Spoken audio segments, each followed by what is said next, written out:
ನಮಸ್ಕಾರ, ನಾನು ಶರಣ್ ಐಟಿ ಸಾಮಾಜಿಕ ಕಾರ್ಯಕರ್ತ. ನಾವು 30/8ಕ್ಕೆ ಏನು APMC ಸೆಕ್ರೆಟರಿಗೆ ಒಂದು ಲೆಟರ್ ಕೊಟ್ಟಿದ್ದೀವಿ. ಏನಂತಂದರೆ APMC ಆವರಣದಲ್ಲಿ ಯಾವೆಲ್ಲ ನಾನ್ APMC ಶಾಪ್ಸ್ ಇದೆ ಅಲ್ವಾ ಅವ್ರನ್ನ ಹೊರಗೆ ಹಾಕಬೇಕು. ಯಾಕಂದರೆ APMC 53 ಎಕರೆ ಇರೋದು APMC ವರ್ತಕರಿಗೆ, ಕಮಿಷನ್ ಏಜೆಂಟು, ಟ್ರೇಡರ್ಸು, ರೈತರೇನು ಬೆಳೆದಿರೋಂಥ ಮಾಲ್ ಇರುತ್ತಲ್ವ ಆ ಮಾಲಿಲ್ಲಿ ತಂದು ಹಾಕಬೇಕು. ಆ ಮಾಲು ಖುಲ್ಲಾ ಹಾಕಬೇಕು, ಖುಲ್ಲಾ ಹಾಕಿ ಮಾರಕ್ಕೋಸ್ಕರ ಇದೆ.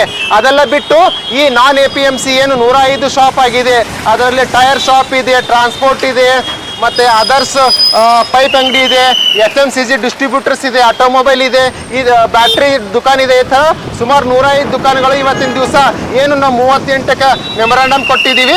4 ತಿಂಗಳಾದ್ಮೇಲೆ ಇವತ್ತಿನ ದಿವಸ APMC ಸೆಕ್ರೆಟರಿಯವರು ಎಲ್ಲ ವೆಹಿಕಲ್ ಯಾರು ನಾನ್ APMC ದುಕಾನ್ ಇದೆ ಅವ್ರ ವೆಹಿಕಲ್ ಒಳಗಡೆ ಬಿಡ್ತಾ ಇಲ್ಲ.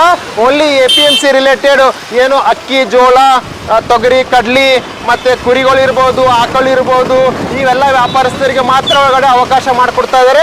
ನಾವು ಧನ್ಯವಾದ ಹೇಳಕ್ಕೆ ಇಷ್ಟಪಡ್ತೀವಿ. ಯಾರಿಗಂದರೆ ಸೆಕ್ರೆಟರಿ APMC ಮತ್ತು ರಾಜ್ಯ ಸರ್ಕಾರಕ್ಕೆ. ಯಾಕಂದರೆ APMC ಇರೋದು ರೈತರಿಗೋಸ್ಕರ ಮತ್ತು ಕಮಿಷನ್ ಏಜೆಂಟ್ಗೋಸ್ಕರ, ಟ್ರೇಡರ್ಗೋಸ್ಕರ ಮಾತ್ರ. ಇದರಿಂದ ಏನಾಗುತ್ತೆ, ರೈತರಿಗೆ ಅನುಕೂಲವಾಗುತ್ತೆ. ಈ APMCಯಿಂದ ವರ್ಷಕ್ಕೆ ಟ್ರೇಡರ್ಸ್, ಕಮಿಷನ್ ಏಜೆಂಟು, ರೈತರಿಂದ 5 ಕೋಟಿ ರೂಪಾಯಿ ಟ್ಯಾಕ್ಸ್ ಬರ್ತಾ ಇದೆ. ಯಾರೆಲ್ಲ ಅಲ್ಲಿಂದ ಅಂತಂದರೆ ಯಾರೆಲ್ಲ ಟ್ರೇಡರ್ಸ್ ಇದ್ದಾರೆ APMC ರಿಲೇಟೆಡ್ ಅವರಿಂದ ಮಾತ್ರ ಬರ್ತಾ ಇದೆ. ನಾನ್ APMCಯಿಂದ 1 ರೂಪಾಯಿ ಕೂಡ ಬರ್ತಾ ಇಲ್ಲ.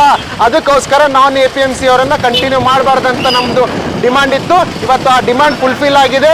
ನಮ್ಮದು ಏನು ಹೋರಾಟಕ್ಕೆ ತಕ್ಕ ಫಲ ಸಿಕ್ಕಿದೆ. ಅದಕ್ಕೆ ನಾವು ಧನ್ಯವಾದ ಹೇಳಕ್ಕೆ ಇಷ್ಟಪಡ್ತೀವಿ. ಇವತ್ತಿನ ದಿವಸ ಖುಷಿ ವಿಚಾರ ನಮಗೆಲ್ಲ.